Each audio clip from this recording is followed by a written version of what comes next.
어, 오늘 이렇게 마지막으로 강의를 하게 됐습니다만은, 어, 그, 여러분들이 지금까지 좋은 세미나에 참여하셨기 때문에, 또 제가 발표하는 거를 통해서 혹시나 누가 되지 않을까, 이렇게 생각을 하면서, 전 개인적인 말씀을 조금 드리면은,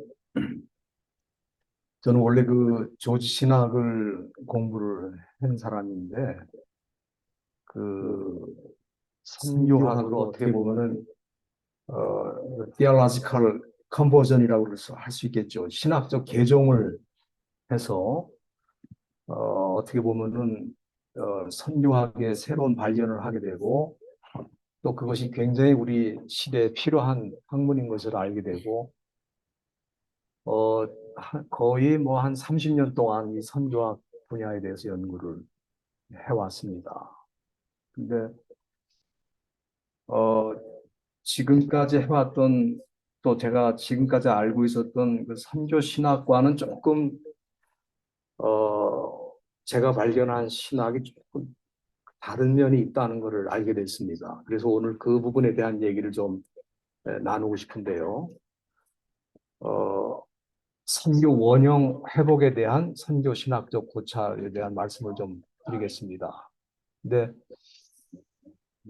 저는 그 성경으로 들어가는 그 문이 어, 뭐 다양하게 있을 수 있지만은 크게 네 가지 문이 있다고 생각합니다. 우리가 많이 들어가는 문 중에 하나가 이제 신학적인 해석이죠. 그래서 신학이 다르면 성경 해석이 달라지죠. 신학적인 문으로 들어가기 때문에 그런 거거든요. 그러니까 자유주의 신학은 자유주의적으로 해석할 수밖에 없는 거고, 개혁주의 신학을 갖고 있는 우리들은 개혁주의 입장에서 신학을 들어가게 되는 거죠. 어, 그리고 이제 그 성경이 어떤 역사적 백그라운드와 상황 속에서 주어졌는지에 대한 그 배경을 우리가 연구하지 않을 수 없죠. 왜냐하면 보다 본문의 의미를 더 분명하게 찾아내기 위해서 이런 문을 또 많이 이제 들어가죠.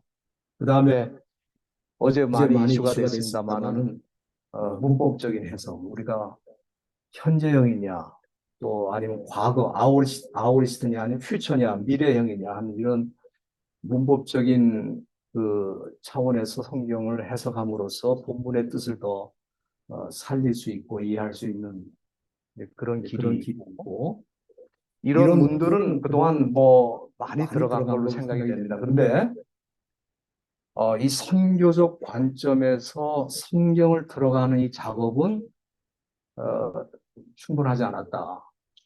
어, 그럼으로써 우리가 이 성경이 보여주는 선교에 대한 풍부한 이해와 또 차원을 우리도 모르게 놓치는 부분들이 많이 있었다고 생각합니다.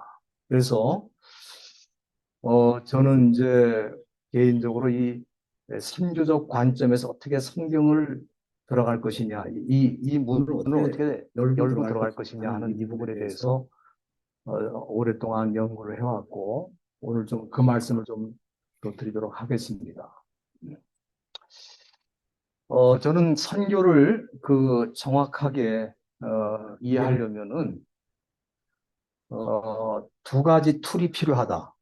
첫째는 선교적인 성경 신학, 비블리컬 티올로지 오브 미션, 이 선교적 성경 신학과 또 선교적인 해석학이 필요하다. 이제 이 두 가지 툴이 좀 필요하다고 보는데, 그 선교적 성경 신학의 관점은 우선 이 선교를 성경 전체의 구조와 흐름 속에서 연구하는 신학적인 움직임이라고 할 수 있습니다. 그러니까 지금까지는 이제 그 성경 자체에서 선교를 보는 그런 작업은 조금 부족했거든요, 우리가.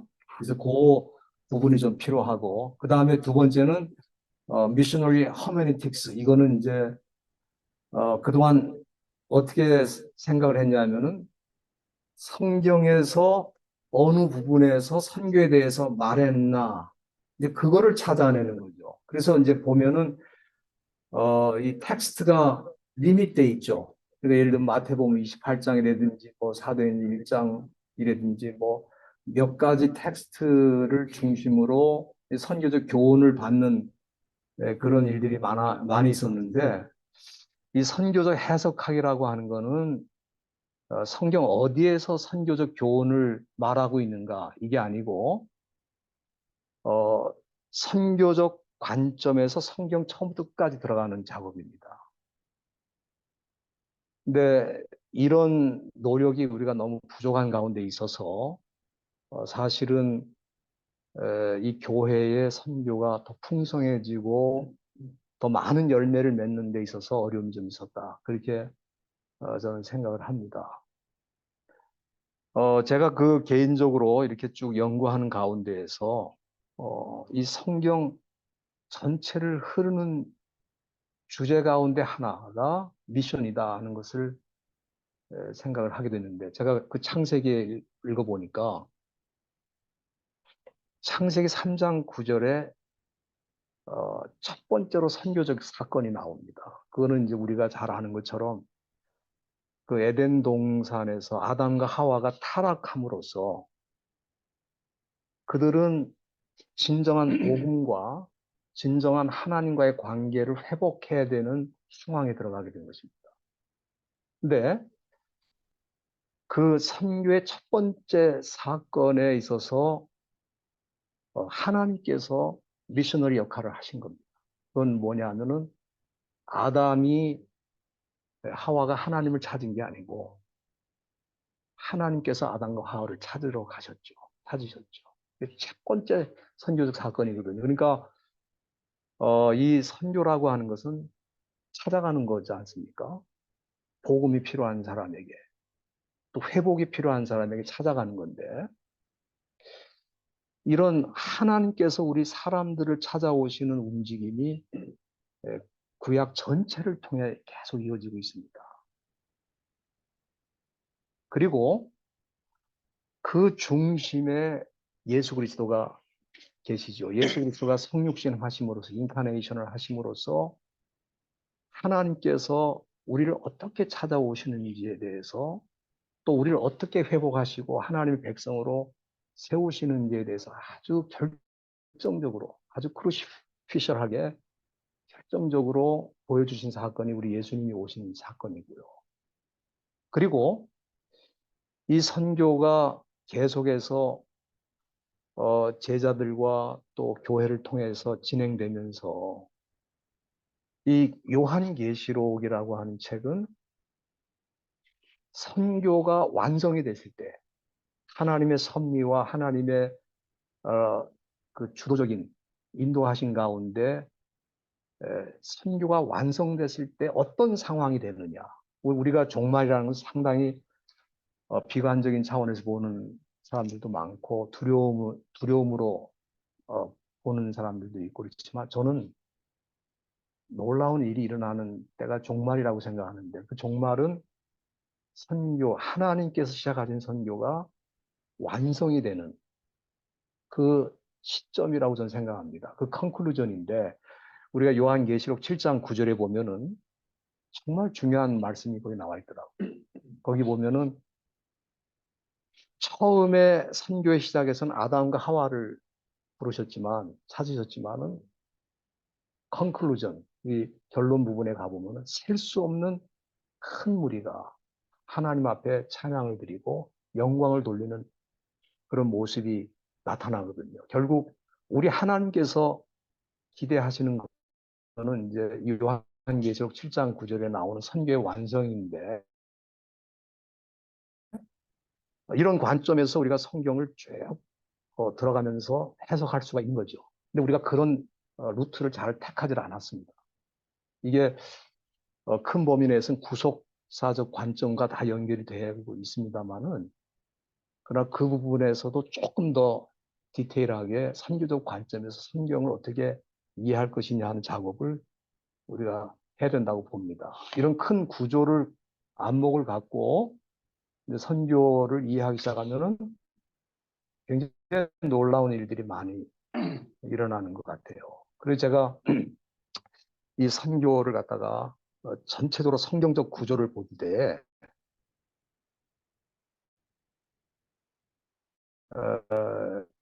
어떻게 돼 있느냐, 이렇게 보니까, 창세기 1장부터 11장까지는 하나님의 선교의 목표와 계획이 그 속에 잘 나타나 있습니다. 우리가 아담과 하와로 시작했지만 11장, 10장, 11장에 가면은 모든 인류를 상대하시는 하나님의 모습이 나타나 있고요. 그다음에 창세기 12장에 가면은 모든 인류를 찾기 위해서 하나님께서 어떤 계획을 갖고 일하시느냐 하는 것이 나타나 있는데, 창세기 12장에는 우리가 잘 아는 아브라함의 선택이 있죠. 그 아브라함의 선택은 개인적인 선택이면서 동시에 하나님의 구속사전 계획 속의 선택이고, election, 하나님의 선택은 for the service, 모든 인류를 향한 섬김의 방식으로 하나님께서 아브라함을 택하셨다는 그 놀라운 사건이 창세기 12장에 나타나고, 그런 내용들이 계속해서 사도행전 1장, 우리가 사도행전 1장은 잘 아는 대로 오순절에 교회가, 신약교회가 탄생하고, 하나님께서 교회를 통해서 어떻게 사람들을 찾으시고 일하시는가 하는 부분이 나타나 있죠. 그 창세기 12장 1장까지가 공간적인 또 시간적인 간격이 굉장히 큽니다만은, 사실 선교라고 하는 큰 구조 속에 들어가 볼 때는 이스라엘의 실패와 예수님을 통한 선교의 실현이라고 하는 중요한 이슈가 거기에 나타나 있는 거죠.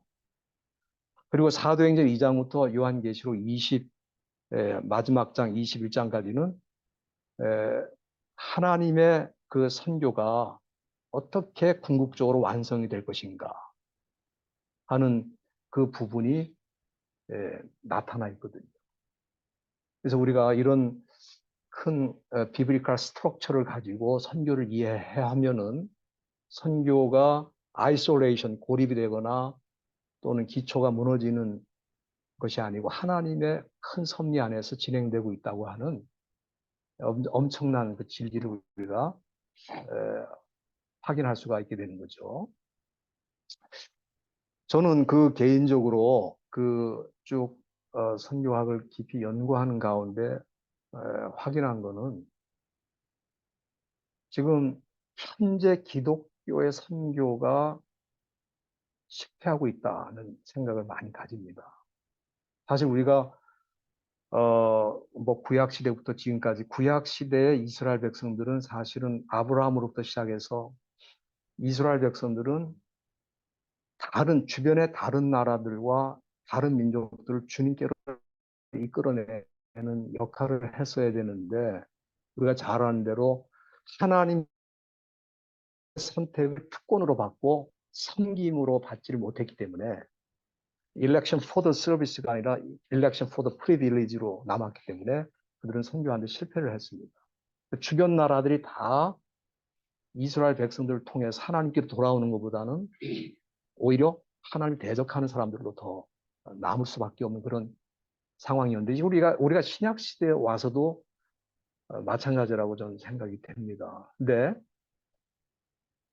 지금 이슬람교는 유엔 통계에 의하면 15억이고 실제로는 한 20억 된다고 봅니다. 그러면 80억 인구 가운데 4사람 중에 하나, 25%가 지금 이슬람교와 관계가 있는 사람들이거든요.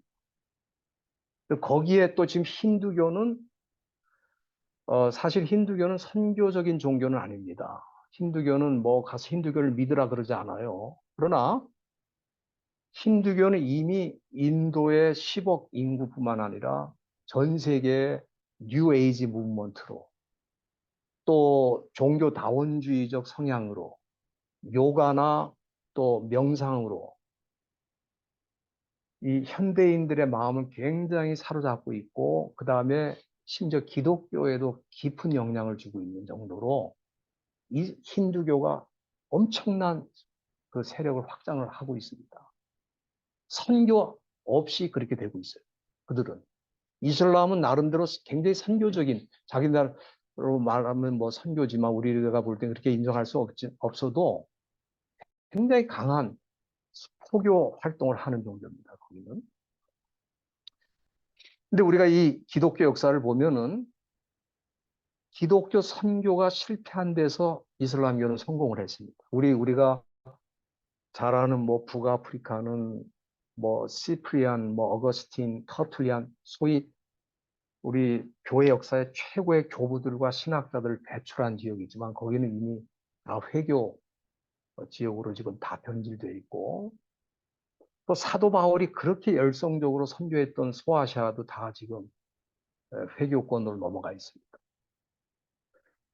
그리고 제가 이 이슬람교의 역사를 쭉 살피면서 확인한 거는, 만약에 아라비아 반도에 그 모하메드가 살던 그 당시에 정말 진정한 선교사와 진정한 복음이 거기 들어갈 수 있었다면은 모하메드는 기독교인이 될 수 있는 가능성이 있었다고 저는 봅니다.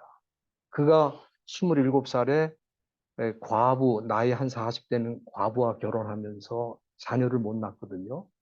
근데 그 과부는 그 모하메드가 점원으로 일하던 에, 거대한 그 비즈니스의 종업원이었거든요. 근데 그 사람이 결과적으로 그런 인생의 어떤 시련을 겪으면서 범민하고 좌절하고 뭔가 진리를 찾아 헤맬 때 선교사를 만났다면, 진정한 복음을 가진, 그러면은 아마 역사는 달라졌을 거라고 봅니다.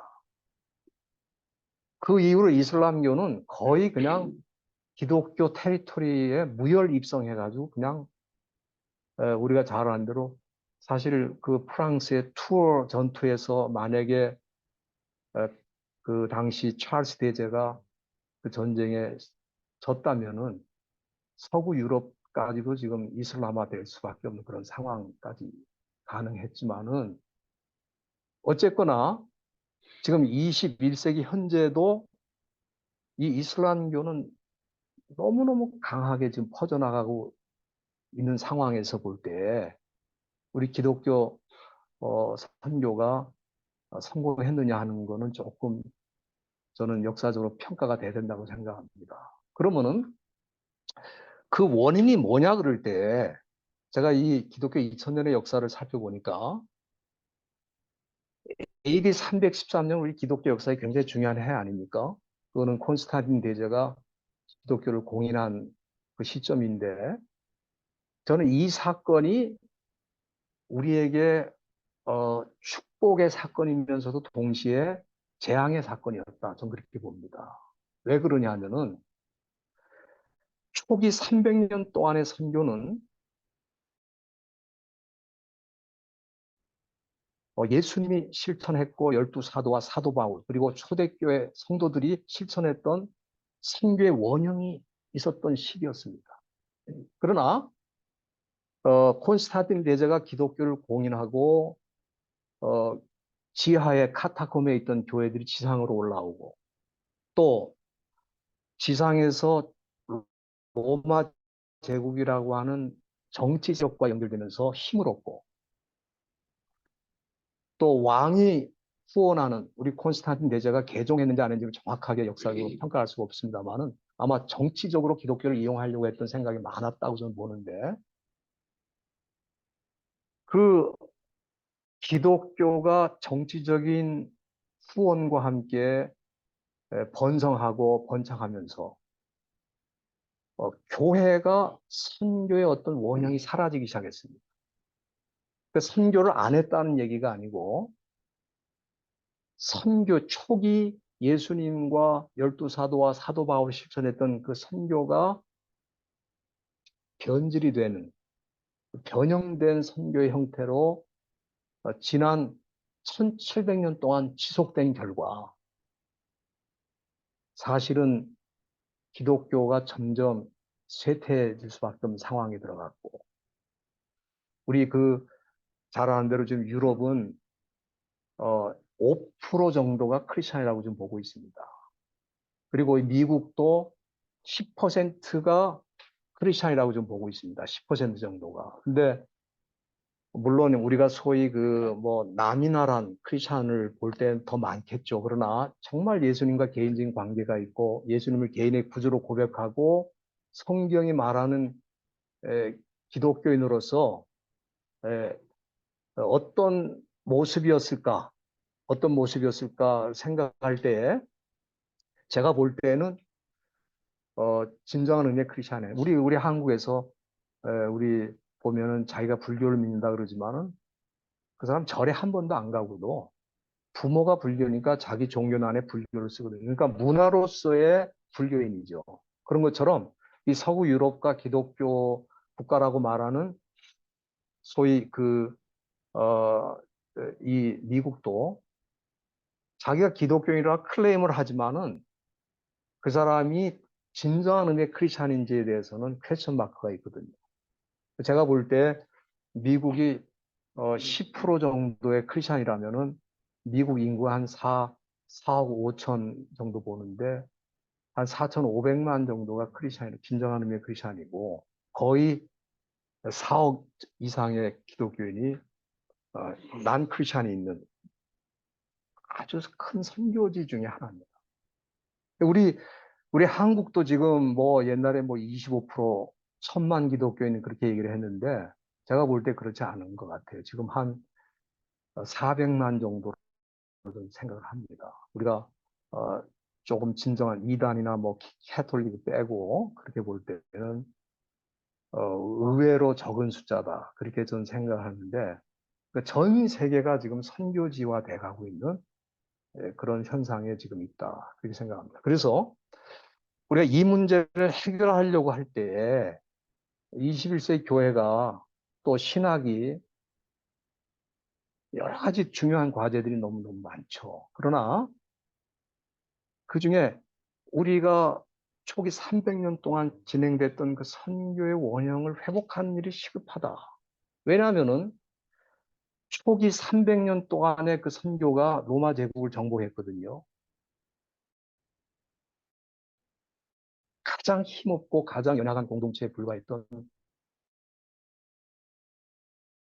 교회가 핍박을 당하고 고난을 당하면서도 결과적으로는 300년에 걸쳐서 흩어진 기독교인들을 통해서 로마 제국을 기독교가 어떻게 보면 정복했다고 말할 수 있을 정도로 그렇게 된 이유가 뭐냐? 그거는 예수님의 선교와 열두 제자와 사도 바울과 초대교회 교인들의 그 선교의 그 어떤 실천이 있었는데 우리가 그거를 지금 잃어버린 상황에 있다. 그렇게 생각합니다. 그래서 이 부분을 우리가 어, 회복을 해야 된다고 좀 보는데 그래서 이 선교의 그 원형을 회복하려고 하면은 아까 제가 조금 말씀드렸습니다만은 선교적인 성경신학과 또 성경 해석의 회복이 우선 중요하고요. 그 다음에 교회론을 이해할 때 어떻게 선교적 관점에서 교회를 이해하느냐 하는 부분이 또 굉장히 중요하다고 생각합니다. 근데 이 두 가지 이슈는 너무 큰 주제라 우리가 또 다른 기회가 좀 필요하겠다고 저는 생각이 되는데 우선 이 성경을 우리가 전체로 들어갈 때, 전 메이저 팀, 이 여러 가지 중요한 주제들이 많이 있습니다만은, 사실 이 선교가 굉장히 중요한 주제임에도 불구하고 너무 지역적인 주제로 이 신학에 있어서 조금 밀려난 현상이 있다는 걸 저는 느끼게 됩니다. 그러나 우리가 데이비드 헤셀그레이브라고 하는 트리니티에서 선교학을 가르쳤죠. 이분의 글을 보면은 이런 프리 언더스탠딩, 그러니까 이 성경을 이해할 때 어떤 선결적인 이해 중에 하나가 미션이라고 하는 주제인데 만약에 이런 주제로 성경을 접근하지 않으면은 성경은 미스테리로 남든지 아니면 misinterpret 이런 잘못 해석될 가능성이 있다. 저는 여기에 전적으로 동감합니다. 그리고 이 크로아토라고 하는 사람의 얘기죠. 이 선교적 차원이 만약에 성경 해석에서 어, 상실되면은 이 성경 전체를 보는 구조가 무너질 수 있는 거죠. 근데 그 부분에 대해서도 저는 공감을 합니다. 그 때문에 아까 제가 말씀드린 대로 이 선교적 성경신학과 성경 해석학이 굉장히 필요하다. 이 원형을 우리가 극복하기 위해서. 그 다음에 두 번째는 이 교회론에 대한 조금 우리가 부족한 부분들을 보완하고 새롭게 발견해야 되는 부분이 이제 이 미셔널 처치 컨셉인데 우리가 그동안 교회 그럴 때 예를 들면은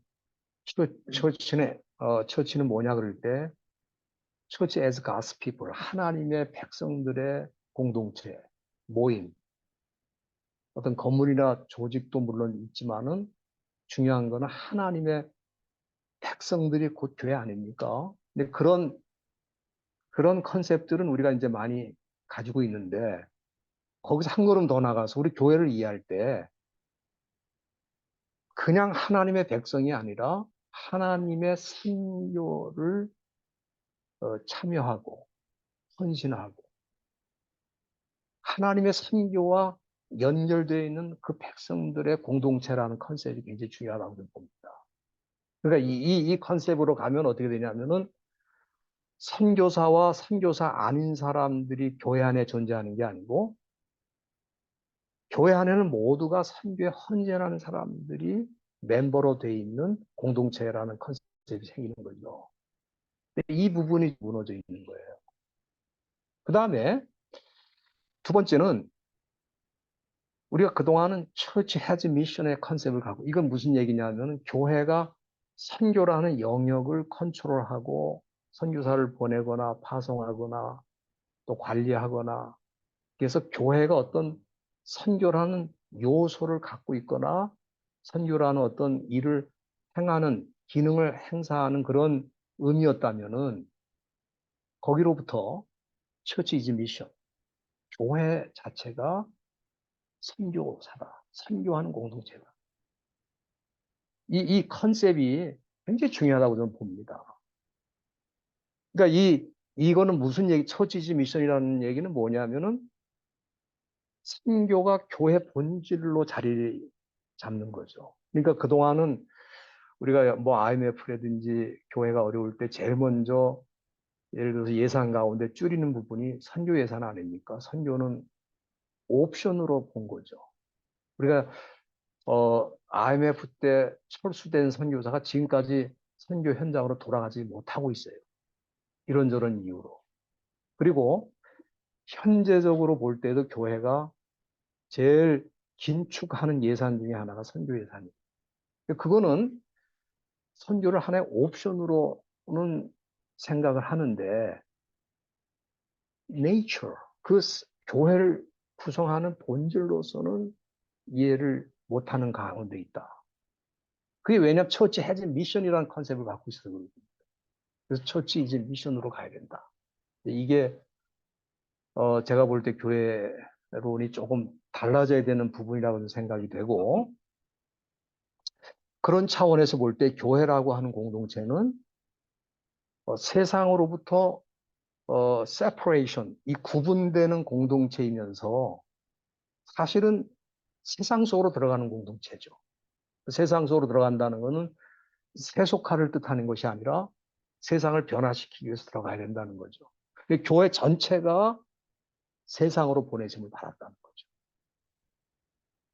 근데 그런 교회론의 이해가 절대적으로 필요한 상황인데 우리가 그런 상황에서 조금 벗어나 있기 때문에 지금 선교가 점점 더 어려워지는 상황 속에 있다. 그렇게 저는 보고 있습니다. 그래서 이 교회에 대한 어떤 두 종류의 이해가 있다고 좀 보는데, 어, 관리적 교회가 있죠. 메인테이닝, 교회를 유지하고 관리하는 거죠. 이렇게 되면 목사는 어떻게 되느냐 하면은 메인테이너가 되는 거죠.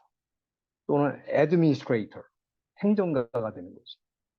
그래서 이런 차원에서 볼 때 이런 교회들은 굉장히 패시브하게 되고 세상에 대해서 조금 도피하거나 세상에 변화시키는데 좀 어, 무관심하게 되죠. 근데 무관심한 것까지는 좋은데 이런 컨셉으로 가면은 오히려 세상으로부터 영향을 받죠. 그래서 어떻게 교회가 세상과 더 비슷해질 수 있을까? 왜냐하면 사람들에게 더 편안하고 부담 없이 교회를 나올 수 있도록 하려면은 세상과 더 닮은 모습으로 가는 거죠. 그래서 교회가 점점 더 어떤 그 비즈니스화되고 또 보다 사람들을 더 끌어들일 수 있는 어떤 비즈니스적 요소를 많이. 그래서 지금 목사가 MDB가 필요한 게 아니라 MBA가 필요하다. 이런 말이 있을 정도입니다. 예, 그러니까 뭔가 세상으로부터 영향을 받고 있는 모습이에요. 그리고 교회는 세상 속으로 들어가야 됨에도 불구하고 자신의 바운더리, 경계 안에 머무르고 거기에 있기를 원하죠. 또 심지어 세상으로부터 도피합니다. 그러면서 형식과 전통 중심의 교회로 가는 것이 메인테이닝 처치의 특징이라고 보면은 이 미셔널 처치는 파지티브와 세상 속으로 들어가죠. 세상에 어떻게 영향을 줄 것인지에 대해서 고민하고 또 교인들을 훈련시키게 되죠. 자신의 경계 안에 안일하게 있지 않고 넘어가게 되고 세상을 향해 도전하게 되고 또 말씀과 선교 중심의 교회로 어, 나가게 된다. 어, 그런데 아까 제가 이제 말씀드렸듯이 선교의 원형을 어떻게 회복할 거냐 할 때 우선 선교의 원형이 뭔가 이 부분에 대한 이해가 필요하지 않습니까? 그럼 선교의 원형이 어떤 게 선교의 원형인가? 저는 그 첫 번째가 Every Christian is missionary. 모든 기독교인이 선교사의 삶을 사는 것이 선교의 원형이다. 근데 이거는 제가 성경에 다 근거가 있고 입증할 수 있는 내용들이 다 나와 있는데, 먼저 그 사도행전 8장을 보면은 우리가 잘 아는 그 사건이 거기 나와 있죠. 잘 아는 대로 스데반이 이제 그 박해를 당하면서 이제 교회적인 대박해가 일어나게 되고, 그래서 그 결과 예루살렘에 있는 사도 12명의 사도 외에는 모든 교인이 유대, 사마리아 모든 땅으로 흩어졌다 그랬습니다. 근데 우리가 이 핍박과 연결할 때 이 사람들이 일시적으로 피난을 간 것이다. 또는 핍박을 피해서 어떤 조용한 곳에 숨어 있는 것이다. 그렇게 볼 수도 있지만은 그 8장 4절에 내려가면은 그 흩어진 사람들이 두루 다니면서 복음의 말씀을 전할세 그랬습니다.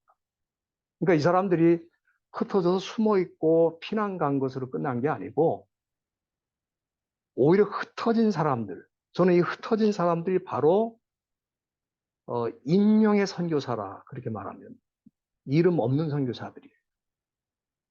그러니까 초대교회는 12사도가 선교하던 교회가 아니라 12사도는 예루살렘에 남고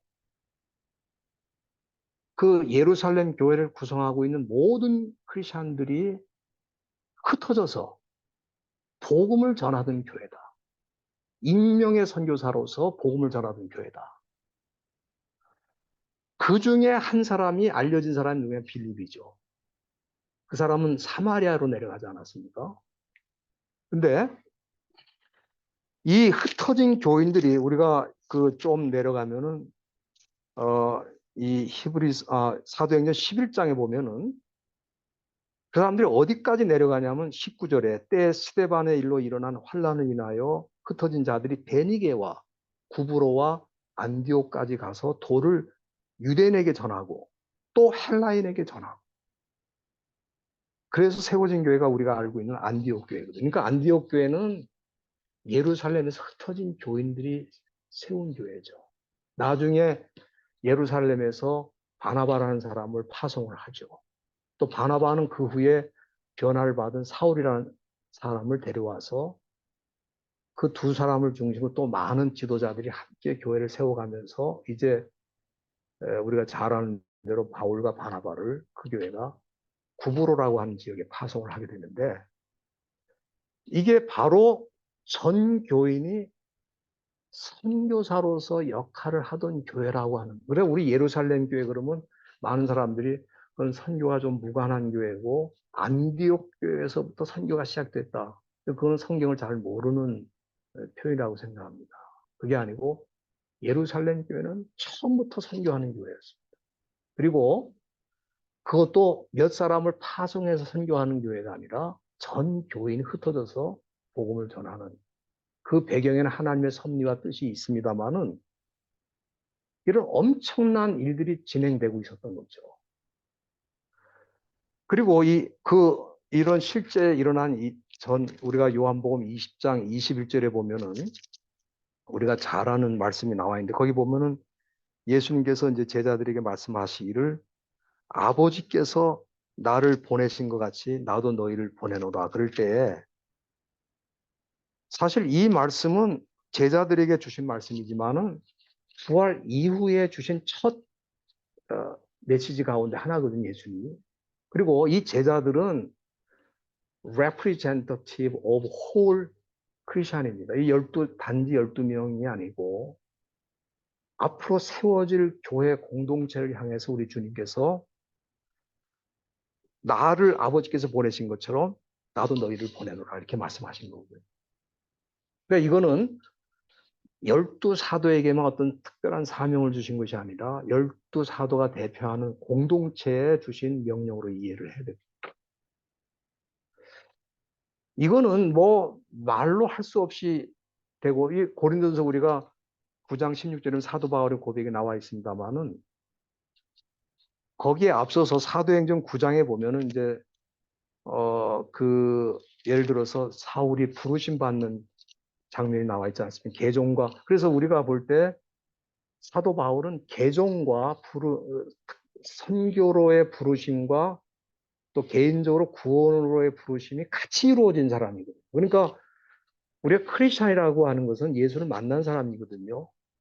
또 그래서 예수를 믿게 된 사람이고 예수님을 개인적으로 구주로 고백하는 사람들인데 거의 이 부르심과 함께 선교적인 사명이 함께 주어지는 거예요. 우리가 선교라고 하는 것은 이 다음에 어떤 훈련을 통해서 엄청난 교육을 통해서 선교사가 세워진다. 물론 그것도 가능한 일입니다만 사실은 성경에 의하면은 구원으로의 부르심은 결과적으로는 세상을 향한 선교로의 부르심과 같이 이루어지는 케이스가 거의 많습니다. 우리가 잘 아는 그 요한복음 4장에 나타난 사마리아 여인도 마찬가지거든요.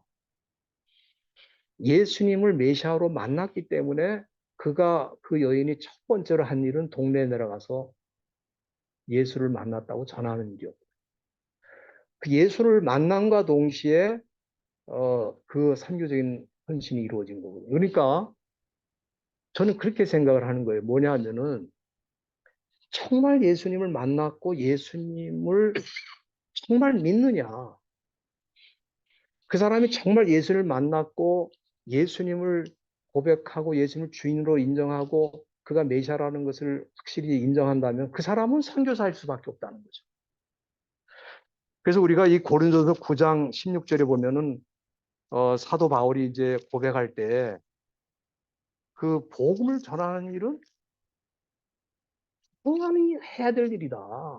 이거는 뭐 누가 특별히 어떤 부르심 받았기 때문에 하는 일이 아니고 당연한 일이다. 우리가 지금 사도행전 1장 8절은 뭐 다 암송하는 말씀인데 그 NCD 뭐 내추럴 처치 디벨롭먼트라는 운동이 한참 유행을 했었죠. NCD라고.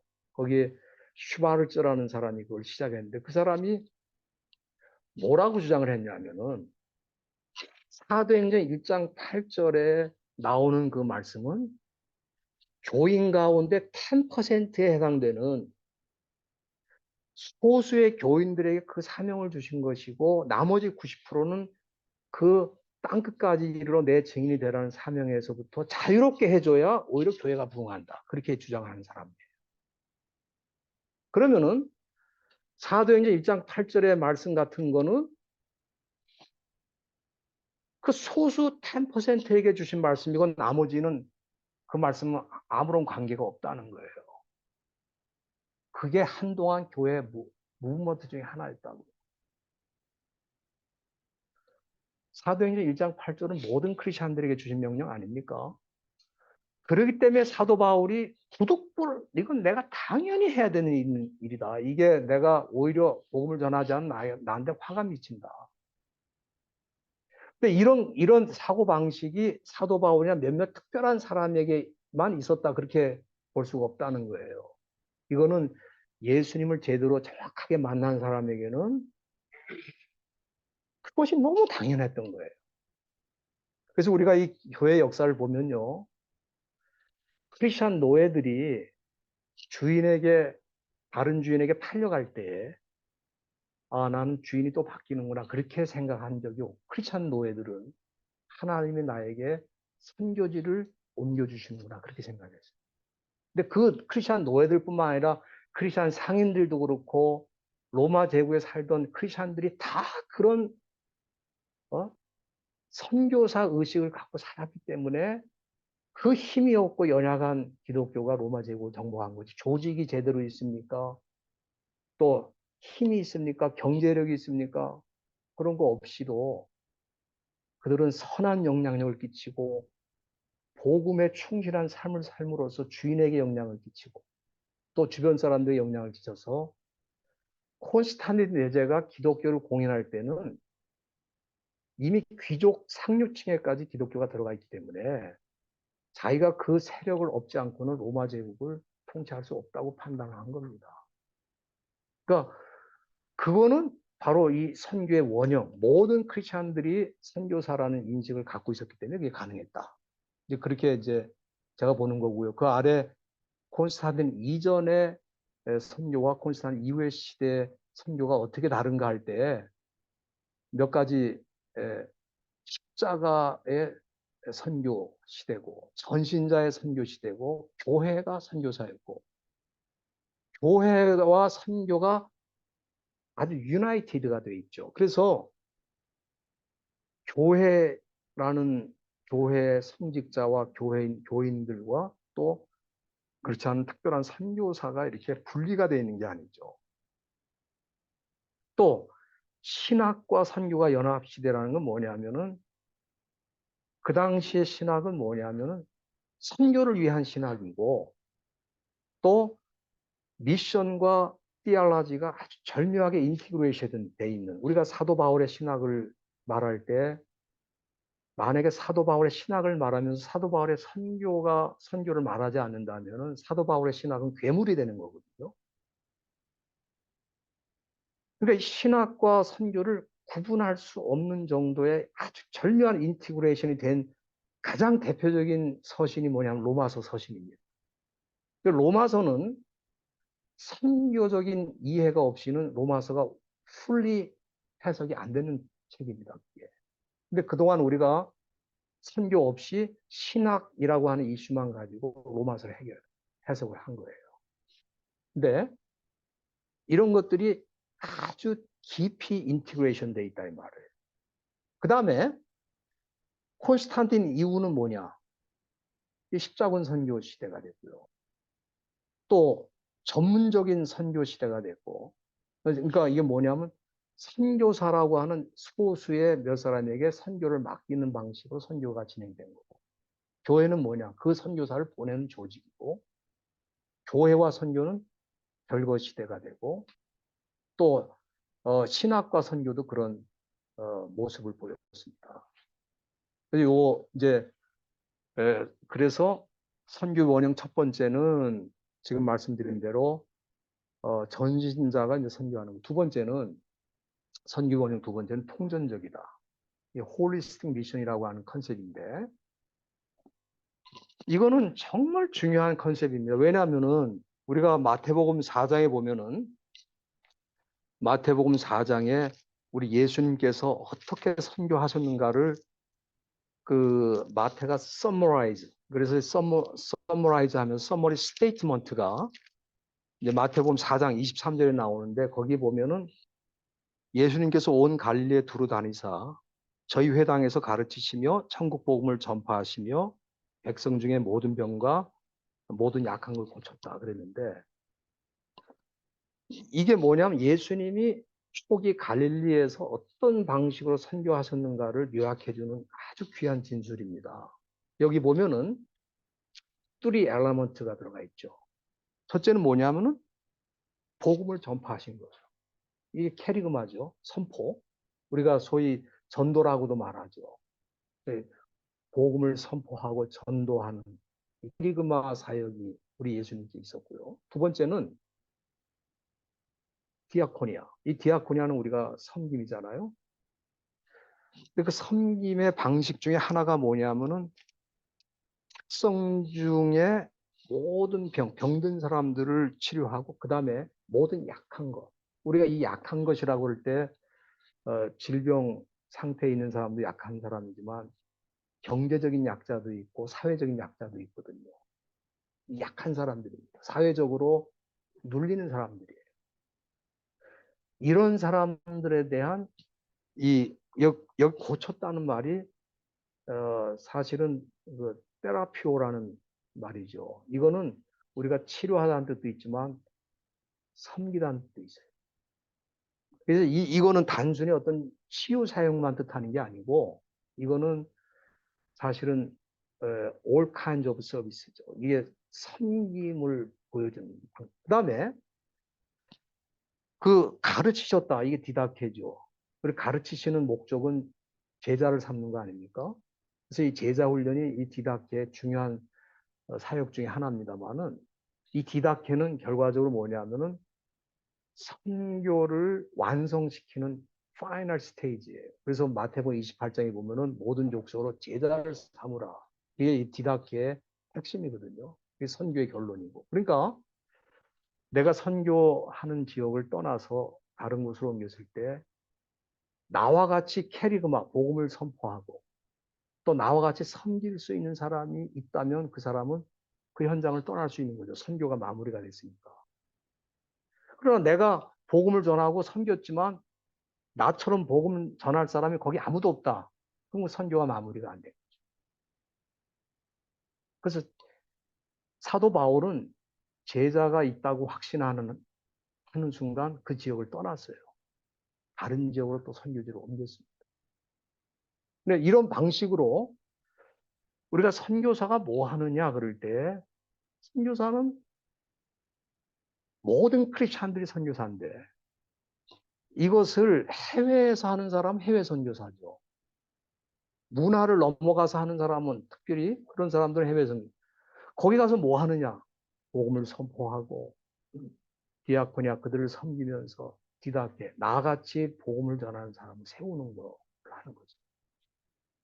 그러나 또 여기 있는 사람이 여기 있는 현장에서 그 일을 해야 되고 또 우리 모든 크리스천들도 자기가 들었던 복음, 자기를 누군가 섬겨줌으로써 내가 이만큼 성장하도록 만들었던 그런 분들의 삶을 따라서 나도 그런 역할을 가정에서 또는 일터에서 감당하는 사람들이 되는 거거든요. 이게 통전적 선교인데 이게 그동안 어떻게 됐냐면 복음주의와 소위 그 진보주의가 교회 안에서 갈리면서 복음주의 진영은 캐리그마만 강조를 하고 진보적인 진영에서는 디아코니아만 강조를 하고 양 진영 다 디다케 완성 선교를 완성하는 부분에서는 다 부족했다는. 그러면 소위 제자 훈련이라는 걸 교회마다 많이 하는데 그 제자 훈련이 지금 방식이 잘못된 거죠. 왜냐하면은 제자 훈련은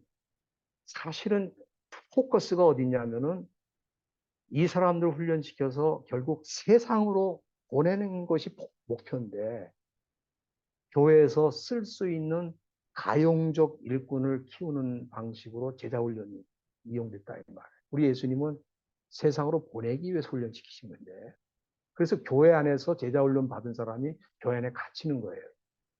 또 어느 교회는 제자훈련해서 뭐 마지막 단계까지 한 사람은 거의 교회에 4일 정도, 5일 정도 나가야지만 자기가 그 역할을 할 수가 있어요.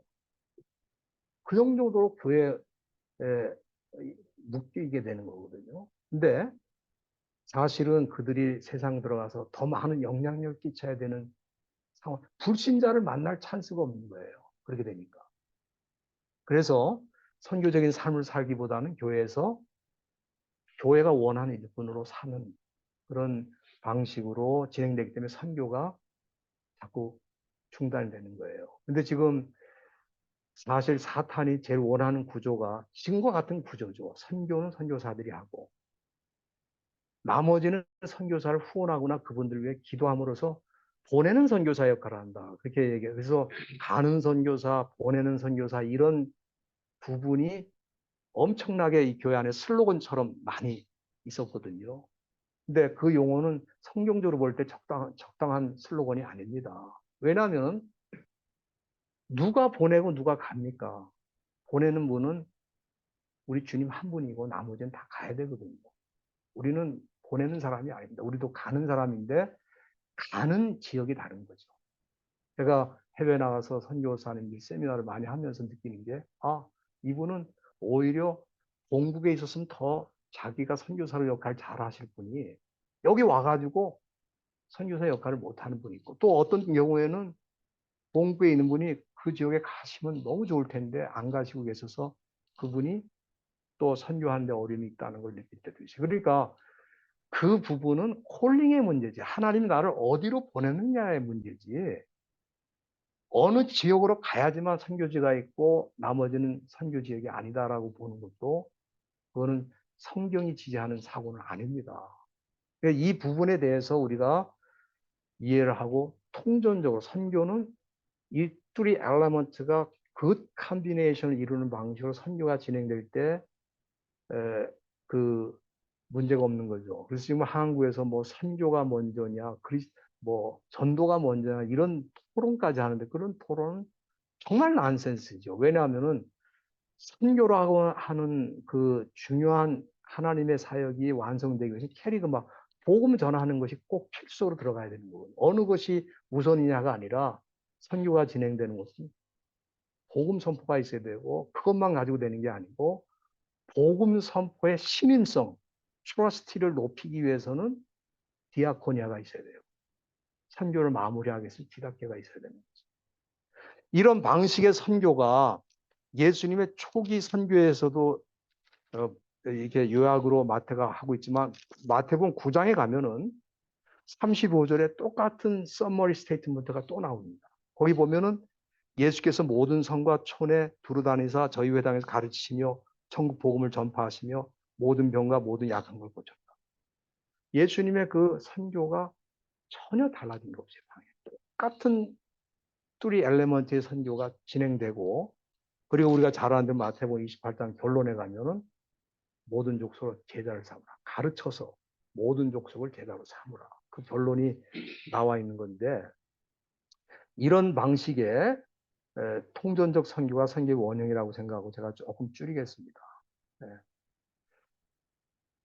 저는 세 번째 선교의 원형이 뭐냐 할 때 십자가의 선교라고 생각합니다. 저는 이 교회 지나간 그 2000년 동안에 우리 선교의 흐름을 쭉 살펴보는 과정을 통해 느낀 게 선교는 투 타입으로 진행되고 있었다. 첫째는 십자가의 선교가 있고 십자군의 선교가 있다. 이 십자가의 선교라고 하는 것은 우리 예수님과 12제자와 사도 바울과 초대교회 선교 교인들이 진행했던 선교인데 그 선교의 특징은 뭐냐 하면은 복음과 예수 그리스도의 피 묻은 복음과 십자가의 정신은 한마디로 사랑과 희생이거든요. 이것만 있으면 선교가 가능했다. 우리가 그러면 뭐 선교할 때 재정도 필요하고 선교할 때 뭐 여러 가지 필요하지 않느냐. 저는 필요는 하지만 그게 nature, 본질은 아니다고 봅니다. 그 본질이 뭐냐? 복음과 십자가의 정신이 본질이고, 그 나머지는 하나님이 필요할 때 사도 바울에게 공급해 주신 것처럼 공급해 주신다고. 그러나 그것이 선교를 결정하는 건 아니다. 그런데 우리가 요즘 뭐 예를 들어서 교인들한테 우리 선교합시다 그러면 교인들, 아, 목사님 우리 교회 재정이 부족한데요. 목사님 재정은 좀 알고 계십니까? 그러니까 교인들 사고방식에도 선교는 돈이 있어야만 한다는 생각을 가지고 있는 거예요. 그러나 초기 300년의 선교라고 하는 것은 제가 볼 때 돈이 아니었습니다. 복음과 십자가의 정신이 전부였습니다. 그거는 우리가 선교사로 살았던 모든 사람들의 삶을 궤적을 들여다보면 다 그게 결론입니다. 결국 복음과 십자가의 정신이 있느냐 없느냐가 선교를 결정하는 건데, 콘스탄틴 대제가 기독교를 공인한 다음부터는 선교의 패러다임이 바뀌었어요. 어떻게 바뀌었느냐? 십자군의 선교로 바뀌었습니다. 이 십자군의 크루세이드라고 하는 것은 변형된 형태의 선교인데, 그건 뭐냐면은 선교를 결정하는 중요한 요소 중에 하나가 힘과 경제력과 정치력이 된 거예요. 그래서 우리가 잘 아는 대로 강제 개종이라는 아주 그 포스 미션, 힘으로 하는 선교가 지난 남미에서는 500년 이상 소위 스페인 제국이 들어와서 선교한 결과 지금 남미가 어떤 상황에 있습니까? 뭐 다른 지역도 마찬가지입니다. 그런데 이런 십자군의 선교가 그러면 우리한테는 없느냐? 사실 우리가 어떤 면에서 십자가의 선교보다는 십자군의 선교로 많이 가고 있죠. 이런 흐름이 제가 볼 때는 성경과는 조금 거리가 있다는 생각을 할 수밖에 없이, 우리가 고린도전서 예를 들면 뭐 이제 4장 같은 데 보면은 그 사도 바울이 고백하지 않습니까? 우리가 사방으로 우겨싸움을 당하고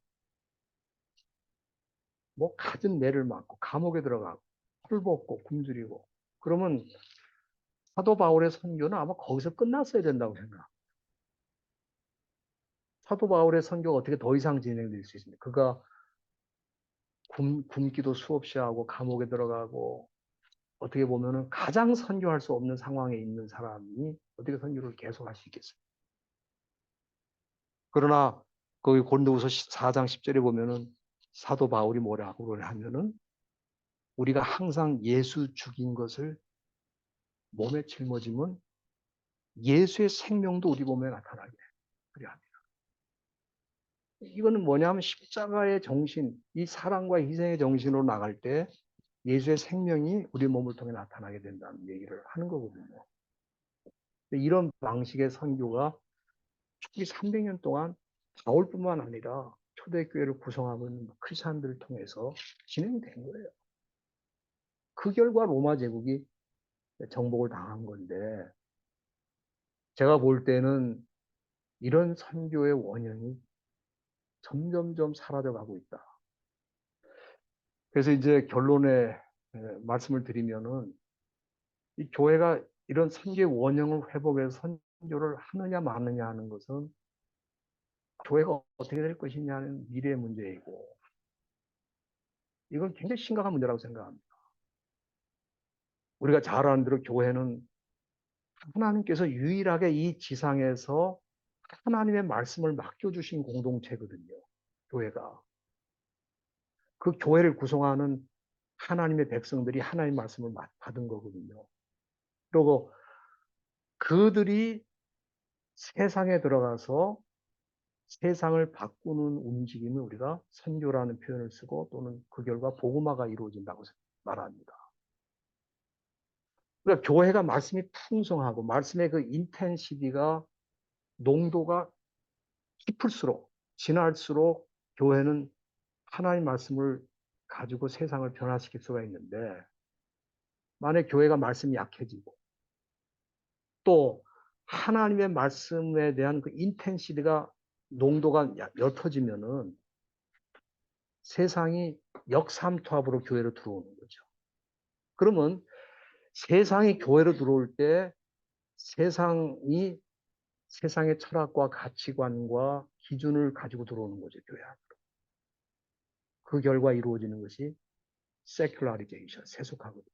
그러니까 교회는 선교 안 함으로써 교회로 그대로 남는 게 아니고 교회는 선교에 실패함으로 세상에 의해서 교회가 점령당하는 결과가 생기는 겁니다. 역삼투압이 이루어지고 교회가 교회로서의 본질이 사라져가는 그런 위기의 상황에 지금 직면해 있는 거거든요.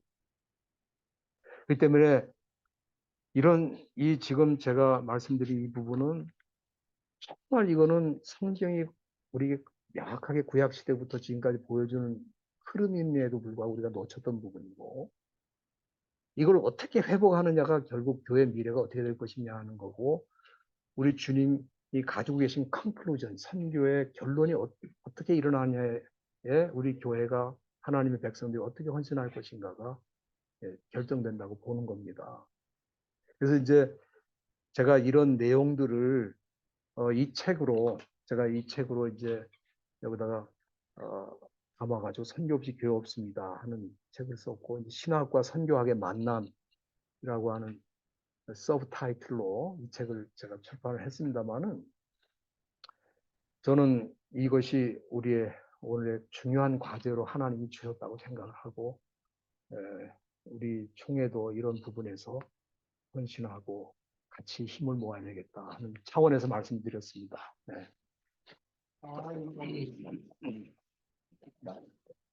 혹시 뭐 또 같이 좀 나누실 거 있으면 나누셔야 되겠죠? 예. 예, 상당히 도전적인 시각을 성경을 정말 이런 거 어,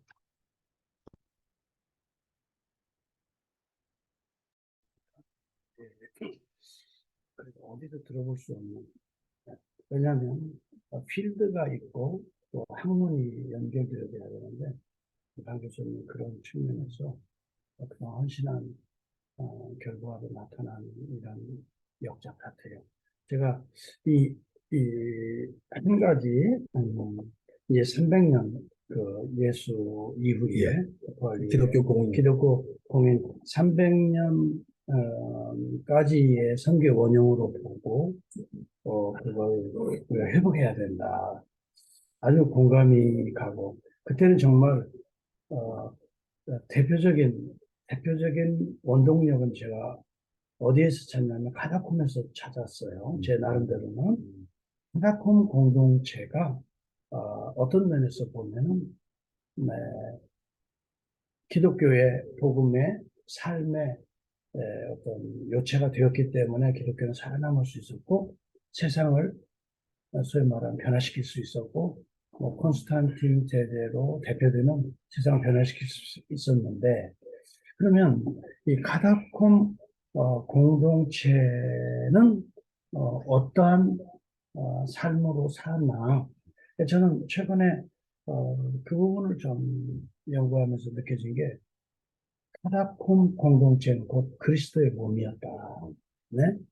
그래서 거기에는 아무나 들 수 없었기 때문에 왜냐하면 그때 당시는 밀고가 되고 로마에 알려지게 되면 어느새 이 기독교 공동체는 무너질 수밖에 없는 그런 현실적인 상황, 정치적인 상황 하에서 카다콤 공동체가 유지될 수 있었고 성장할 수 있었던 것은 공동체가 가지고 있었던 어떤 그리스도의 몸적 기능, 그 가운데에 세례 문제를 제가 한번 공부하면서 느껴진 건데 세례를 그냥 쉽게 주지 않았다는 거예요. 왜냐하면 그렇게 된다면 밀당도 이루어질 수 있고 아무나 세대 기독교인인 것처럼 들어와서 모든 조직 속에 들어가서 그 모든 도안들을 그들의 어떤 숨어있는 모든 것들을 다 해내어서 일시간에 출구와 입구를 막아 그냥 죽일 수도 있는 상황이 되기 때문에 이 세례를 주고 공동체 안에 들어오게 하는 것은 3년이 걸쳤다고 해요. 3년 동안 그들에게 기독교의 교리와 두 번째 중요한 건 그들의 삶의 교리와 일치하는가. 이것을 철저하게 주시하면서 가르치면서 예수님이 3년 제자들을 했듯이 그런 식으로 해서 모든 공동체의 중요한 리더들이 이분이야말로 우리 공동체의 일원이 될 수 있다라고 그런 고백이 체험에서 이루어질 때 그때 세례를 주고 공동체의 일원으로 받아들였다는 거예요. 그때는 정말 약한 공동체로 그런 유형의 모습이었지만 가장 강력한 힘을 발휘할 수 있었다고 하는 것이. 그러니까 제가 이제 요점은 이거 같아요. 진리와 윤리는 떨어질 수가 없는데 오늘은 많이 지금 떨어져 있거든요. 그 진리와 윤리, 정말 성경이 가르쳐주는 하나님의 미시오잖아요. 사실은 구원 얻는 진리잖아요. 구속사잖아요.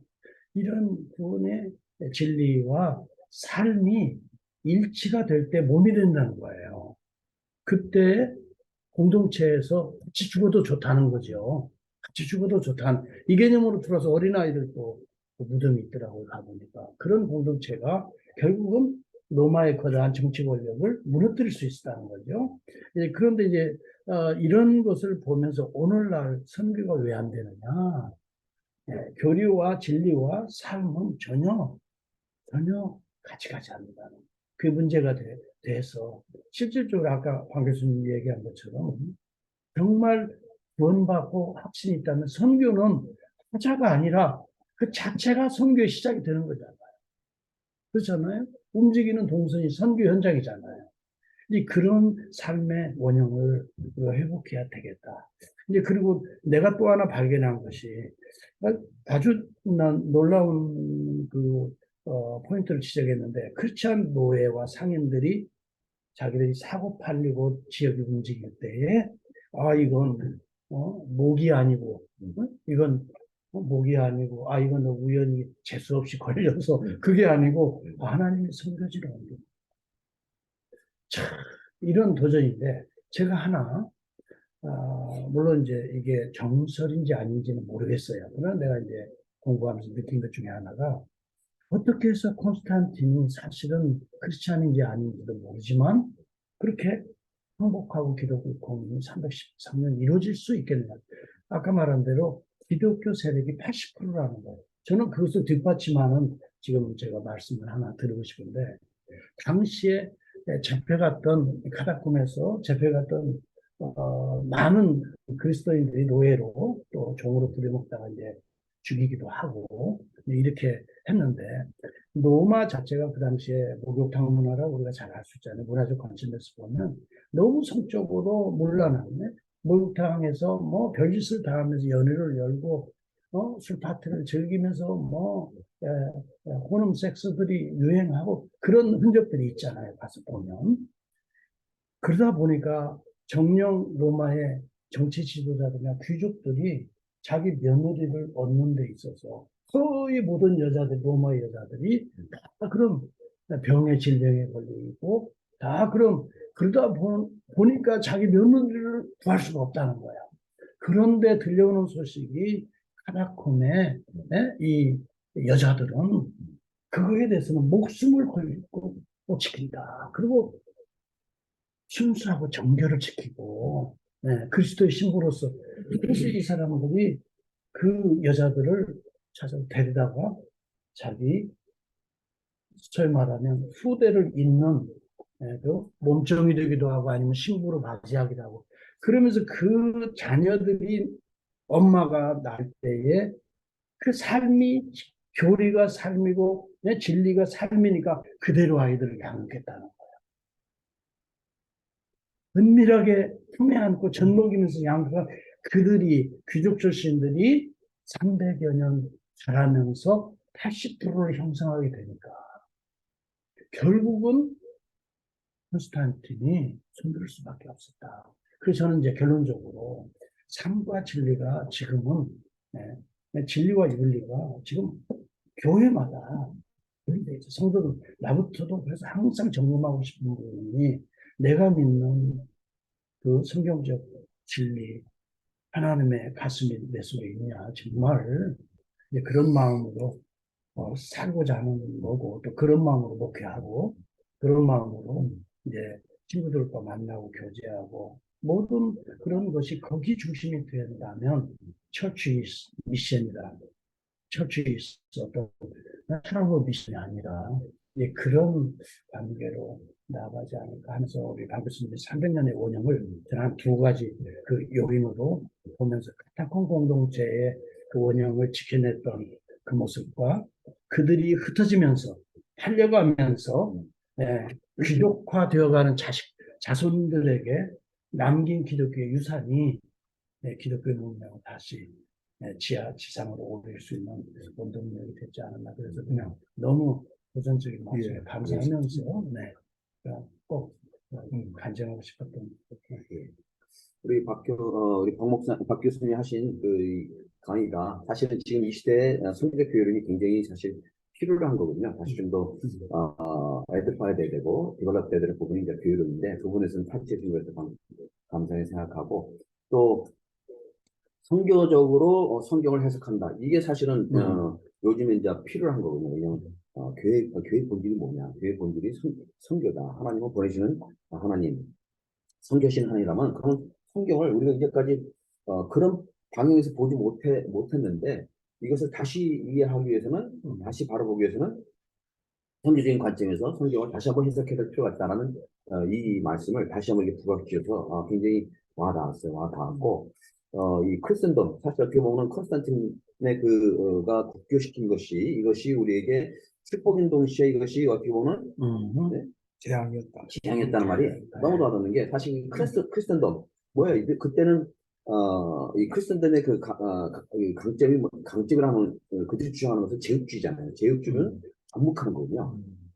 근데 성경에서도 물론 땅까지도 땅까지도 내 주인이 되라는 말씀이 있지만은 또 창세기 정복하는 그 내용을 많이 이용해가지고 정복하다 보니까 결국에는 우리가 우리가 정복당해 버리는 느낌을 그래서 우리가 길과 산울로 다니며 강권하여 내 집을 채우라 그 말씀 있지 않습니까? 그 말씀을 어거스틴은 어떻게 해석을 했냐면 using force, 무력을 사용해서라도 그 사람들을 기독교인으로 만들라고 해석을 했어요. 그래서 강제 개종의 개념이 콘스탄틴 대제가 기독교 공인한 이후에 사실은 500년 이후부터 중세 1500까지 중세 1000년 동안에 진행되던 선교 방식이 바로 폴스 미션. 그래서 중세 시대는 유럽이 거의 모두 기독교화 돼 있지 않습니까? 그러나 기독교화는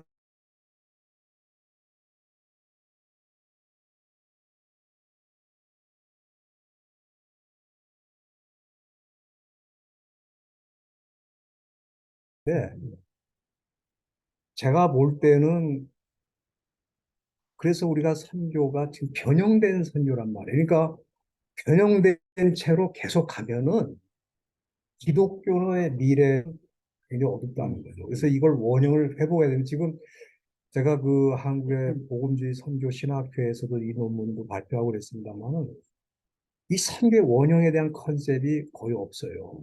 이 선교학자들 사이에도 별로 없고 그런데 제가 성경 전체를 통해서 이걸 발견하면서 처음으로 제가 선교 원형이라는 표현을 썼는데 지금 한국에서 제가 있던 그 백석대학의 학생들 가운데는 뭐 장성들도 있고 고위 관직들도 있고 교수진들도 있고 그 사람들이 와서 MD를 하면서 이 강의를 듣고 생각이 완전히 달라진 거예요. 근데 지금 이 부분을 우리가 놓치고 계속 가면은 선교는 진행되는데 어떤 선교가 진행되느냐. 그러니까 결과적으로는 교인을 키우게 되고 그 교인은 팬데믹이라든지 이런 이런 폭풍 같은 바람이 불면 그냥 다 날아가 버리고 이제 점점 더 어려워지는 시대가 되기 때문에 이 부분은 이제 굉장히 중요한 이슈인데 그동안은 선교가 신학과 성경적인 기초와 백그라운드가 없이 선교를 주장하니까 허공에 떴어요. 근데 이거를 다른 메인스트림의 신학과 성경과 꾸준히 대화를 해서 기초를 솔리드하게 만들어야 이것이 교회나 신학자들도 이 말을 하자면 요즘은 이제 엔티스칼라들도 선교를 말하지 않고는 신약을 말하기가 어려워지는 상황까지 가고 있어요, 지금. 예, 그런데 정작 우리 개혁교회에서는 너무 그런 문제에 대해서 좀 둔감해 있다. 그래서 이 부분을 우리 앞으로 총회가 보강을 하면은 굉장히 스트롱한 우리 후배들이 굉장히 스트롱한 pastor as missionary 그냥 패스터 교회 관리하는 사람이 아니라 언제나 선교 현장에 서 있는 패스터로서 네, 살아갈 때 어떤 영향 교인에게 미치고 어떤 변화가 일어날 것인가 이 기대가 엄청나거든요 지금. 그래서 저는 이 부분에 대해서 좀 강조를 하고 싶었습니다. 예. 코멘타스 최 목사님께서 그, 성교의 본질 이런 걸 얘기하시면서 카라콤 얘기했을 때, 참 굉장히 저한테도 인사이트가 왔어요. 그들은 목숨을 걸고 서로를 책임지면서 서로를 위해서 정말 사랑을 뭉치는 그런 강력한 공동체잖아요. 결국 그것이 세상을 바꿨는데 그 공동체가 바깥으로 나오면서 세상과 세상에 어떻게 보면 이 들어갔다 할까요? 이 크리스천덤의 그 영향으로 많이 아마 교회와 정치가 만난 거예요. 예, 예. 그래서 정치에 강력한 후원을 얻었지만은 또 그와 함께 경제력도 얻었죠. 그러나 실제로 선교는 죽어가는. 네, 결국 카다콤 멤버들이 다 잡히잖아요. 잡히면서 이게 이제 파송으로 보는 거죠. 어쩔 수 없이 이제 들어갈 수밖에 없었잖아요. 지상 위의 어셈블 모임은 로마법에 불허가 되기 때문에 할 수 없이 지하로 파고 들어가는 그런데 거죠. 그 카타콤의 크리스천들이 카타콤에서 계속 산 게 아니고 네. 그 사람들이 라이프 스타일은 또 뭐냐면 세상에 나가서 일을 예, 했어요. 그렇죠. 자기의 음, 크리스천 신분은 감추기보다는 삶으로 드러내고 그 바로 그런 거예요. 그러나 그러니까 이 사람들은- 영향력 계속 끼치고 있었어요. 그러니까 이 사람들은 선교적 관점으로 들어가서 잡혀 죽어도 괜찮는 거야. 예, 순교인 거예요. 그리고 노예로 잡혀서 들어가면 거기가 선교 현장이 되는 거예요. 그러니까. 자기 자식을 낳으면 아들이 선교사가 되는 거예요. 자, 이것이 결국은 이들이 잘하니까 300여 년 되니까 주요 리더들과 관직 요소에 얘들이 들어가는 거예요. 그 깨끗하고 정결하고 순결한 공의로운 정의로운 아이들이 들어가면서 로마는 바뀌어지는 거예요. 그래서 앞으로 재직 세미나를 이제 우리 교회가 많이 하지 않습니까? 그런데 1년에 한 번씩 하는데 이 재직 세미나를 외부 강사를 이렇게 초청해 보면은 주로 이제 메시지가 뭐냐면 교인들에게 목사님 잘해드려라. 목사님 협력 잘해드려라.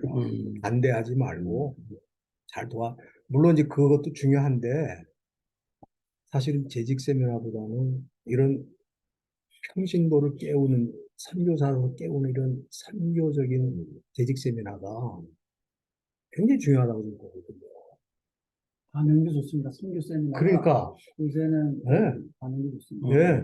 그러니까 재직 세미나 하면 답이 다 정해져 있다고 생각하는 게 교인들이. 오늘 뻔한 얘기 또 나오겠네. 그러는데 뭔가 이 삶을 흔들어야 되거든요. 내가 자고 있었네. 이거 더 이상 자면 안 되겠다.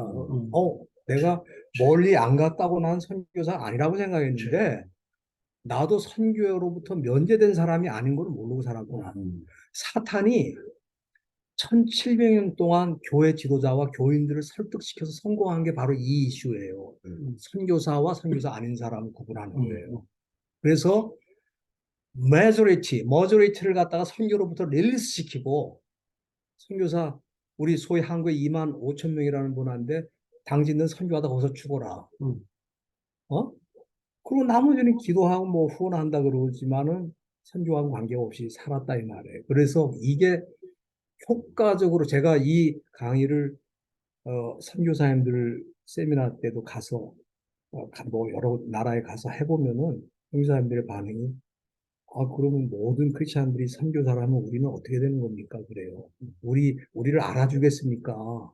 그래서 제가 걱정하지 말라고. 왜냐하면 선교에 헌신하는 크리스천들은 선교 현장에 가서 일하는 분 귀하게 여깁니다. 더 서포트하고 더 잘 도와드릴 거예요. 그리고 그런 분이 단기 선교 오면 또 도움이 많이 될 거예요. 그러니까 그런 걱정하지 마세요. 그래서 내가 선교사의 기득권을 내려놓고 우리도 one of you, 우리도 당신과 똑같은 사람입니다라고 사람들이 이해하기 시작할 때 그 일은 우리의 일이었는데 저분들에게만 방치를 해놨구나 생각이 들 겁니다. 그러니까 위로를 받으시더라고요. 근데 이게 300년이 내가 볼 때 우리 기독교 역사상 가장 약한 조직을 가졌단 말이에요. 초기 300년의 교회라는 거는 조직도 없었죠. 조직이 거의 조직이 전무하다시피 없- 하고 재정적으로나 뭐 핍박을 받고 지금 서바이브 하느냐 하는 그런데 선교는 성령의 능력으로 우리가 깨어지고 우리가 약할 때 성령의 능력이 더 강하게 나타나면서 가장 강력한 조직을 에, 무너뜨렸다 이 말이에요. 그러면은 선교는 십자가의 정신으로 해야 되는 거 맞지 않습니까? 그러나 교회가 정치력과 경제력 얻었을 때는 더 이상 그러고 싶지가 않은 거예요. 그래서 그 선교가 1700년 동안 진행되는 동안에 기독교는 마이너리티가 돼가지고 저 옛날에 그 대통령 했던 그 미국의 누굽니까? 흑인 대통령?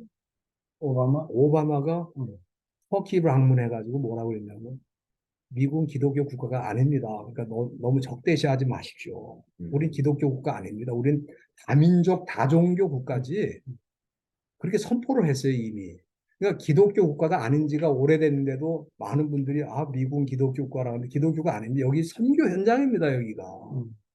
한국도 마찬가지고.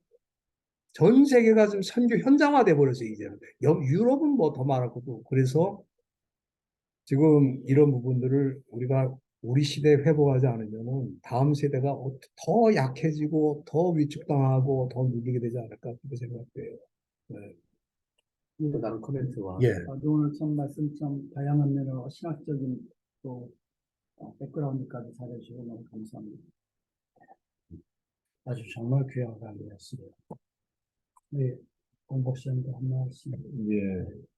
아까 그 선교지에서 그 선교사님과 선교를 하는 주자로서의 교회와의 역할이 조금 더 모호해질 수 있다는 말씀을 하셨는데, 현장에 나가 있는 선교사님의 역할을 교회가 선교하도록 돕는 선교사라고 하는 역할을 하나 더 부여하면, 그게 정말 중요한 역할이에요, 지금. 그리고, 실제로 선교 필드에서는 선교사님이 이제 자기가 선교하면서 교회가 오는 그 선교지를 보여주는 그런 선교사님이 아니라 교회가 선교를 직접 할 수 있도록 그렇게 협력하고 도와주는.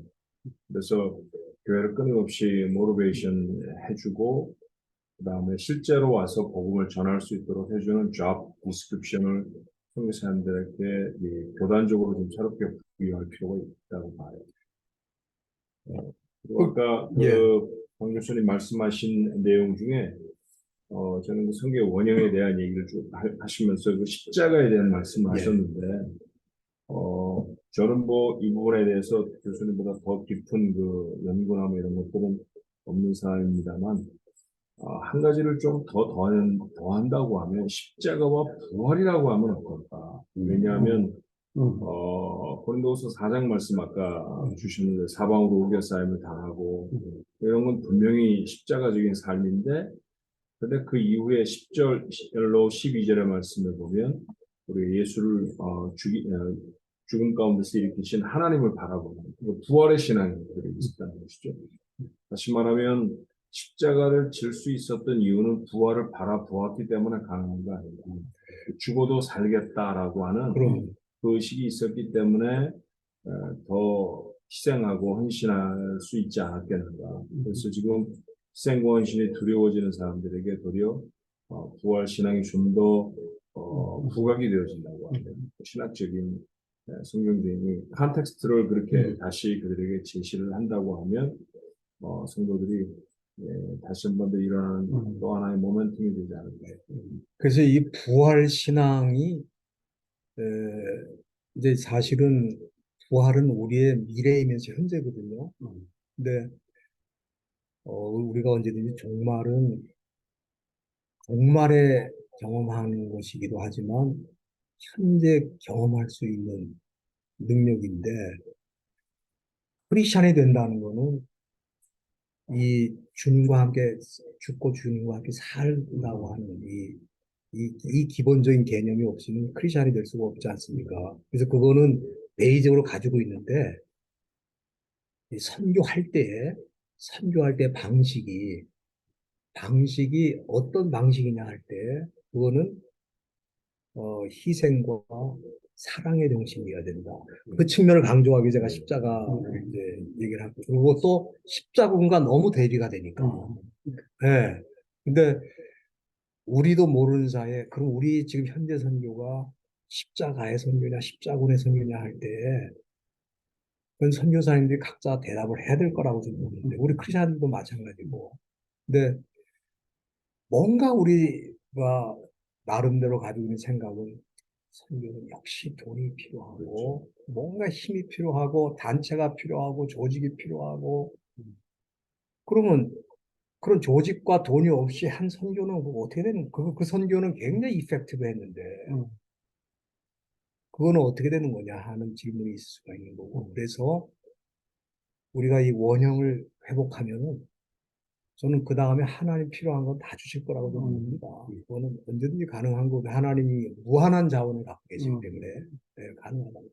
미셔널 처치를 얘기하다가 보면은 이제 어떤 질문들을 우리가 종종 받게 되냐면 이제는 우리가 사실 우리 개혁주의자들은 빙을 굉장히 중요시했거든요. 하나 옆에 나는 어떤 존재다. 그래서 빙을 많이 강조하다 보니까 doing이 좀 약했던 그런 부분이 있었고 근데 실제로 저쪽 자유주의자들은 이 빙보다는 doing을 강조하다 보니까 이제 미시오들이죠. 사실. 코랜드 쪽은 빙을 많이 강조했고 미시오드 쪽은 doing을 많이 강조했는데 이제 와서 이제 우리가 하나님이 하나님의 본질이 성교다 보내시는 거다. 이것을 깨달으면서 이 미시오의 하나님의 이 도잉에서 이제 우리가 빙도 발견하게 되죠. 보내신 하나님. 근데 그걸 보면서 또 어떤 좀 이게 밸런스로 이게 문제가 생기기 시작했거든요. 그러면서 얘기하는 게 뭐였냐면은 그러다 보니까 너무 이 이슈대 쪽, 교육 쪽을 강조하다 보니 선함과 사랑과 희생을 강조하다 보니까 뭐가 약해지냐면은 조금 약하지 않느냐. 라는 게 이제 팀키로도 지적하는 부분이거든요. 그래서 왜냐면 우리가 이제 이 두잉 우리가 빙이 이제 깨닫다 보니까 사랑에 대해서 더 이들에게 선을 대야 되고 이들에게 의도적인 다가감을 통해서 같이 커뮤니티 이루고 이런 일을 하면서 또 사역들을 우리가 펼쳐가지 않습니까? 그러다 보는데 그러던 일을 하다 보면서 자연스럽게 그냥 그들이 우리의 삶을 통해서 예수를 만나게 되고 예수 구원을 받을 수 있는 걸 인도하긴 하는데 좀 더 우리는 좀 적극적인 부분이 필요하다는 것이죠. 아까 말씀하셨던 예수의 보혈에 피해서 십자가의 보혈에 뚝뚝 떨어지는 그런 경험들을 우리가 해야 된다. 정말 예수를 믿어야 구원받고 예수를 통하지 않고는 뭐 천국 갈 수 없다라는 이런 어떤 이런 좀 구체적인 저는 강력한 그 메시지가 개인적으로는 이제 로잔 컨그레스 때 존 스타트가 주도해서 이제 그 스테이트먼트를 만들면서 가장 중요하게 보는 것 중에 하나가 복음주의 진영에서 이런 디아코니아적인 삶에 대한 부분이 약했다는 것을 고백하고 복음과 함께 복음의 신임성을 높이기 위해서는 그 복음적인 삶이 같이 돼야 된다는 것을 스테이트먼트에 남았거든요. 근데 제가 이제 느끼는 건 뭐냐면은 결국은 예수님을 진정으로 만났느냐 이게 encountering with Christ 이 크라이스트 예수님과 진정으로 만났느냐 아닌가의 문제인 것 같아요. 왜냐하면 사도 바울이 예수님 만난 후에 뭐 선교 훈련을 매년 받고 뭐 또 이렇게 하고 그런 다음에 한 게 아니라 담에색에 올라갈 땐 제자들을 잡으러 갔지만은 거기 도착해서는 복음을 전하고 있는 사람들이거든요. 그, 그 가운데 뭐가 있었냐? 그리스도가 만난 것밖에 없어요. 물론 나중에 아라비아 반도에 가서 또 그 사막 생활한 거는 있지만은 사마리아 여인도 마찬가지. 또 우리가 소위 초대 기독교이라는 사람들이 예수님의 12제자를 제외하고는 상당한 많은 사람이 사도 베드로와 또 이 사도 요한의 12사도들의 메시지를 통해서 크리스찬들이 뭐 3천 명 회개하는 것도 있고 뭐 그러는데 어떻게 보면은 크리스찬의 그 연도로 말하면은 거의 초신자 수준이거든요. 그리고 사도 바울이 개척한 교회들도 우리가 데살로니가 교회 같은 경우는 사도 바울이 시간 다 됐죠. 7일 동안 머물러 세워진 교회거든요. 근데 데살로니가가 얼마나 선교적인 교회를 헌신하니. 그러니까 우리는 상당히 이게 선교할 수 있는 사람들 갖다가 너무 묵어두는 게 아니냐. 이 교회, 근데 그 왜 묵어두냐면 교회가 필요하기 때문에 그러거든요. 교회가 흔히 교회 시간에 더 많은 투자를 할 수 있고 그러다 보니까 세상을 향한 변화와 이런 역량이 좀 더 약해지는 거 아닌가 그렇게 생각을 합니다. 네. 네, 저 김덕수 박사도 들어와 있는데 그렇습니다. 좀 예. 이야기 좀 예. 우리 김 박사님, 교수님 들어오셨는데, 우리 간단하게 나름대로 코멘트나 평을 좀 해주시면 고맙겠습니다. 질문 있으면 질문해 주시고. 네, 박 목사님 발표 감사하고요. 잠깐만 잠깐만요. 키워보세요. 네, 제가 목소리 보여주시면 인상적인 부분이 이제 313년을 기점으로 이렇게 이전과 이후를 구분하시는 게 굉장히 인상적이었고요. 목사님, 다시 한 번만 해주세요. 네, 네, 다시 한 번만 해주세요. 에코가 좀 되는데요. 하여간에 그 313년 콘스탄틴의 그 로마 국교화 그 시점을 기준으로 그 이전과 이후를 이렇게 구분하신 거, 그것이 굉장히 인상적이었고, 그 다음에 이제 십자가의 선교와 크루세이드의 선교, 그거를 또 구분하신 게 굉장히 인상적이었습니다. 근데 이제 그 크루세이드의 선교로 이제 그 네덜란드가 인도네시아에 와가지고 수십만 명을 죽이면서 그 인도네시아 사람들이 이제 그 모슬림이 왔을 때는 친절하고 나이스하고 그러니까 이제 각 부족마다 그냥 기독교로 선언을 해가지고 그 섬이 그냥 졸지에 이슬람화되는 그런 참 비극적인 역사가 있는 걸 보면은 정말 그 크루세이드 선교가 참 가진 모순이 역사적으로 정말 참 뼈아픈 것 같습니다. 근데 이제 동시에 이제 그 미국의 기독교화를 본데 처음에 청교도들의 역할이라는 역할을 보면은 그 메인라인 그 제도화된 교회가 아니라 어떤 그 소수의 제도화되지 못한 크리스천들의 그 선교의 그 역할을 하나님께서 끊임없이 2000년 교회 역사에서 사용하셨다는 점, 그 점이 굉장히 우리가 또 포커스를 둬야 되지 않나 하는 측면도 있는 것 같습니다. 그래서 로마 제국 시대에 이제 기독교가 국교화되면서 이제 교회 제도화가 이루어진 반면에 또 그 제도권 밖에 어떤 순수한 그 신앙 공동체, 그러한 공동체는 꺼지지 않고 계속 존재해 왔다는 거. 그런 측면이 이제 그러니까 켈빈도 일종의 레퓨지였지 않습니까? 그렇기 때문에 그런 그 순수한 비제도권 하에 그러니까 켈빈도 제도권의 교회에 핍박을 받은 사람이고 그러한 크리스천들을 끊임없이 2000년 동안 하나님께서 사용을 하셨다는 점이 이제 선교 역사의 또 중요한 측면이 아닌가 하는 생각을 하게 됩니다. 그래서 이제 제가 질문을 드리고 싶은 거는 그 로잔이 지금 내년에 있지 않습니까? 인천에서. 그래서 이제 그 로잔에 대해서 이제 그 개혁신학교에서도 발표한 그 교수님 페이퍼도 들어보고 했는데, 우리 개혁주의에서 이 로잔 대회를 어떻게 이제 보는가에서 굉장히 지금 디베이트가 있는 걸로 알고 있습니다. 그래서 이제 우리 KLPC에서는 여기에 대해서 어떤 접근을 하고 하실 건지, 그런 교단적 입장이 있는 건지, 에, 거기에 파티시페이트 하실 건지, 이제 그런 점을 좀 아시면은 혹시 말씀해 주시면 감사하겠습니다. 우선 하여튼 그 코멘트 가운데 그 십자가의 정신으로 선교를 하는 그룹이 지속되고 있다는 거에 대해서 저도 공감합니다.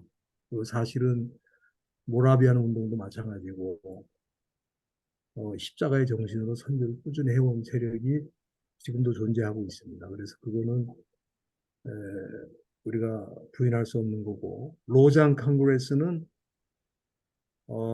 처음에 그 존 스타트와 빌리 그레함이 시작할 때의 정신을 이제 이어가는 운동인데, 그게 이제 교회 밖에서 이루어지다 보니까 이런 교단들이 로잔 컨그레스에 참여하는 그 부분에 대해서는 크게 이렇게 진행된 것 같지가 않아요. 선교 단체나 또 선교에 관계된 사람들이 개인적인 자격으로 많이 참여를 했고, WCC 같은 데에서는 아예 회원이 교단이 들어가 있기 때문에 WCC 선교 어떤 컨그레스나 또 이런 컨퍼런스에는 교단 대표자들이 많이 참석하거든요. 근데 이 복음주의 이런 선교 회의 같은 데는 교단이 참여하는 경우가 거의 없습니다. 그래서 앞으로 시간이 얼마 안 돼서 예, 우리가 그 부분은 아직 예. 결정이 안 된 거니까 좀 예. 더 의논하도록 하고요. 예. 목사님, 우리가 몇 분 안 남아서 그냥 간단히 기도하고 일단은 예. 마무리 져야 될 것 예. 같아요. 예. 같이 기도를 많이 하면 좋겠는데 시간상 우리 광 목사님 마무리 기도 해주시고 주여, 하나님 아버지 감사합니다. 감사합니다. 오늘도 오늘 귀하게 하나님께서 좋은 종들을 사용해 주셔서 강의를 하나님의 영광을 통하여서 위해서 아버지 우리가 하나님 다시금 십자가 정신을 우리의 사명을 다시 한번 또 인식하고 성교의 원형을 주의 회복하는 영광을 위해 그와 같은 헌신하시도록 것들을 저희들에게 위해서 은혜를 기도해보았습니다. 베풀어 주신 우리 것 감사합니다. 하나님께서 아버지 하나님 오늘의 또 좋은 강의를 주시옵소서. 통하여서 우리 KPC 산하 교회들이 선교적 원형을 회복하고 성령님께서 정말 기뻐하시는 그 성령 이 선교를 우리가 감당해낼 수 있도록 도와주옵소서. 모든 성도들이 또 선교사가 되어서 삶의 현장에서 주님을 닮아가는 정말 아름다운 크리스천들이 다 될 수 있도록 축복해 주옵소서. 오늘의 또 모임과 또 모든 세미나를 통해서 하나님께서 영광 받아 주셨음을 믿고 감사하면서 예수님의 이름으로 기도하옵나이다. 아멘. 수고하셨습니다. 감사합니다. 나중에 또 수고하셨습니다. 네. 뵙도록 하고요. 저희가 체크아웃 때문에 지금 나가도록 하겠습니다. 고맙습니다. 네, 감사합니다. 네, 들어가세요. 안녕히 계세요.